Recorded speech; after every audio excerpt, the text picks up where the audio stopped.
नमस्कार साथियों, मैं अमिता बिसेन, सहायक प्राध्यापक इतिहास। आज का हमारा विषय है दक्षिण कौशल के कलचुरी वंश। इस विषय पर हमने अभी एक वीडियो जारी किया है। उस वीडियो में, पहले वीडियो में हमने पढ़ा है कि कैसे दक्षिण कौशल में कलचुरियों की जो सत्ता है वो आरंभ हुई, कैसे शंकरगण द्वितीय मुग्धतुंग ने छत्तीसगढ़ में कलचुरियों की नींव रखी, उसके पश्चात किस तरीके से सोमवंशियों ने उन्हें निष्कासित किया। पुनः हम देखते हैं कि कलिंग राज के नेतृत्व में पुनः छत्तीसगढ़ में कलचुरियों की स्थायी सत्ता की नींव रखी गई। और पिछले वीडियो में हमने कलिंग राज, उसके पश्चात कमल राज, फिर रत्नदेव द्वितीय, रत्नदेव प्रथम पढ़ा है। इसके पश्चात हम आज के वीडियो को आगे बढ़ाते हुए पृथ्वीदेव प्रथम से आरंभ करते हैं। रत्नदेव प्रथम के पुत्र पृथ्वीदेव प्रथम, इन्होंने 1065 से लेके 1095 तक छत्तीसगढ़ में शासन किया। इन्होंने पृथ्वीदेव प्रथम ने सकल कौशलाधिपति की उपाधि ली। सकल का अर्थ होता है संपूर्ण, कौशल अर्थात छत्तीसगढ़, और अधिपति अर्थात स्वामी, अर्थात संपूर्ण छत्तीसगढ़ के स्वामी की उपाधि पृथ्वीदेव प्रथम ने ली। इन्होंने रतनपुर में एक विशाल तालाब जो आज भी वहाँ पे स्थित है उनका निर्माण करवाया। इसके अलावा तुम्मान, जो कि तुम्मान जो है हमने पढ़ा है कि छत्तीसगढ़ में कलचुरियों की पहली राजधानी होने का जो गौरव प्राप्त था तुम्मान, उसी तुम्मान पर पृथ्वीदेव प्रथम ने पृथ्वी देवेश्वर मंदिर का निर्माण करवाया। इससे पता चलता है कि हालांकि इन्होंने नई राजधानी जो रतनपुर है वो बसा ली थी, परंतु तुम्मान को अभी भी इन्होंने वीरान नहीं छोड़ा था। इसके पश्चात इन्होंने जो मैंने अमोदा ताम्रपत्र के बारे में बताया था जिसमें कलिंग राज का उल्लेख है ना, याद आया? तो पृथ्वीदेव प्रथम ने ही उस अमोदा ताम्रपत्र को लिखवाया था, जिसमें जो पृथ्वीदेव प्रथम जो है उनको 21,000 ग्रामों का स्वामी कहा गया है। अर्थात जैसे कि अभी मैंने बताया, उपाधि भी ली थी इन्होंने सकल कौशलाधिपति, संपूर्ण छत्तीसगढ़ के स्वामी, और यहाँ से पता चल रहा है अमोदा ताम्रपत्र से कि 21,000 ग्रामों के स्वामी, अर्थात उस समय छत्तीसगढ़ में 21,000 ग्राम थे। और अगर अभी भी देखा जाए तो छत्तीसगढ़ में कितने ग्राम हैं? लगभग 20,000 से ऊपर, है ना। तो दोनों जो डेटा है वो मैच कर रहा है। पृथ्वीदेव प्रथम के पश्चात उनके पुत्र जाजल्यदेव प्रथम जो है वो शासक बने कलचुरियों के। 1095 से लेके 1120 तक इन्होंने शासन किया। नोट कर लीजिए, बहुत ही इम्पोर्टेंट शासक हुए जाजल्यदेव प्रथम, बहुत ही प्रतापी शासक हुए अपने पूरे मुझे लगता है कि पूरे छत्तीसगढ़ में जितने भी कलचुरी शासक हुए उनमें सबसे अधिक प्रतापी जो थे वो जाजल्यदेव प्रथम थे। इन्होंने बहुत से विजय अभियान किए। इनमें सबसे प्रमुख विजय अभियान जो है जिसको हम पिछले क्लास में भी पढ़ चुके हैं,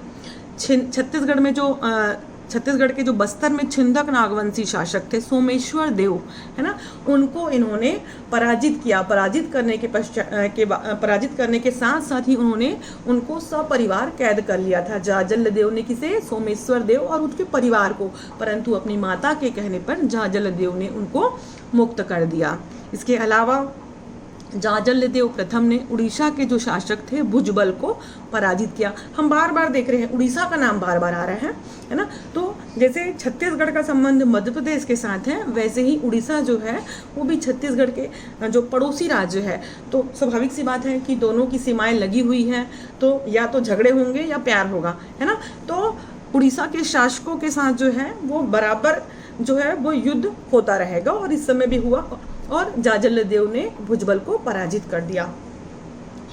इसके बाद हम देखते हैं कि सबसे जो महत्वपूर्ण उपलब्धि है जाजल्यदेव प्रथम की, वो है इन्होंने कलचुरियों की अधीनता को मानने से इनकार कर दिया। इसके पहले जितने भी शासक हुए वो सभी के सभी जो हैं, किसी ने स्वतंत्र सिक्के जारी नहीं किए, अपने को स्वतंत्र घोषित नहीं किया, परंतु जाजल्यदेव प्रथम जो हैं इन्होंने कलचुरियों की अधीनता को मानने से इनकार कर दिया।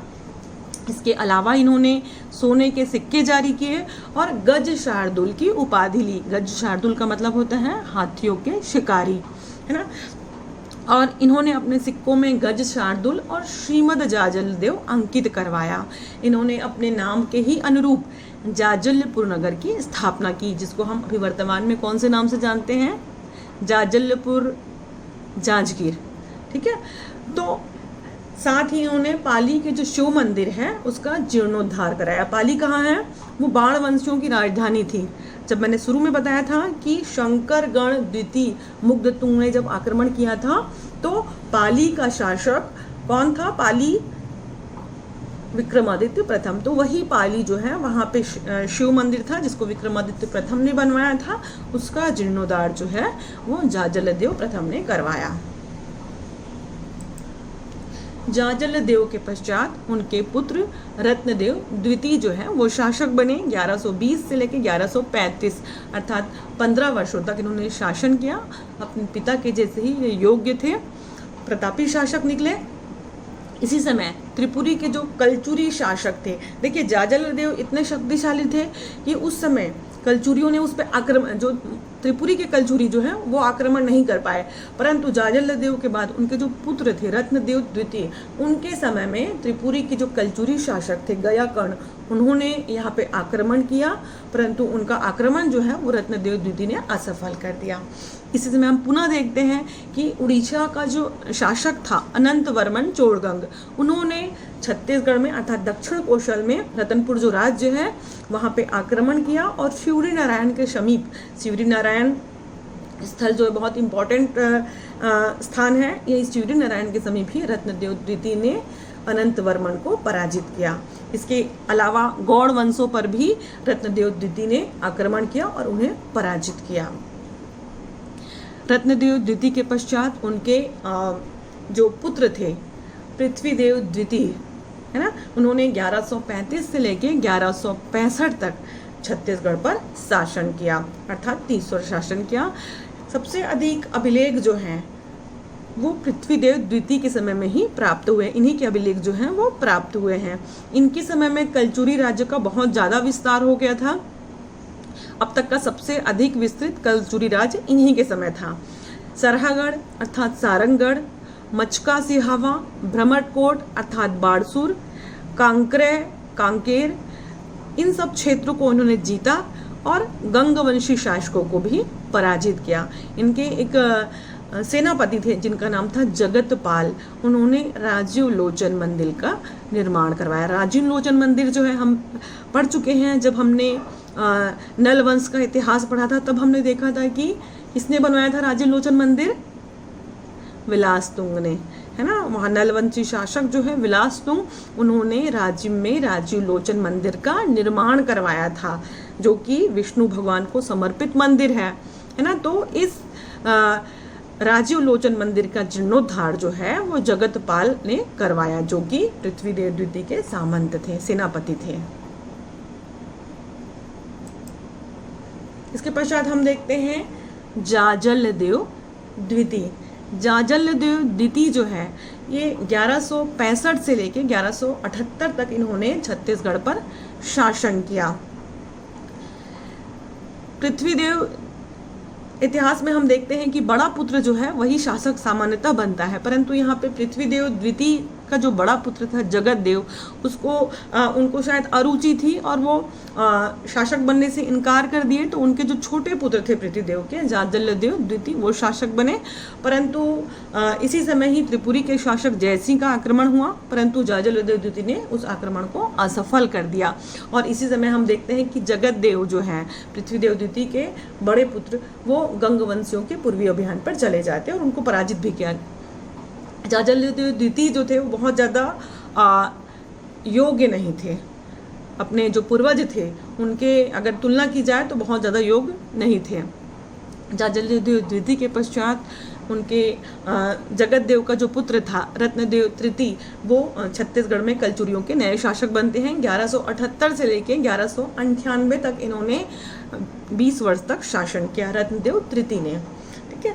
रत्नदेव तृतीय के समय में चारों ओर अव्यवस्था का आलम था,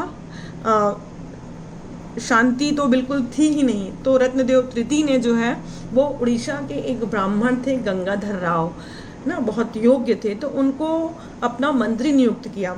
और गंगाधर राव जो थे वो बिल्कुल अपनी योग्यता के ही अनुरूप उन्होंने छत्तीसगढ़ में, दक्षिण कौशल में शांति की स्थापना की। गंगाधर राव ने खरोद के लक्ष्मणेश्वर मंदिर का जीर्णोद्धार करवाया एवं रतनपुर में एक वीरा मंदिर का निर्माण करवाया। इसके पश्चात हम इस वीडियो में यहीं तक देखते हैं। इसके पश्चात हम अगले वीडियो में प्रताप मल्ल से लेके आगे के शासकों को देखते हैं। Thank you.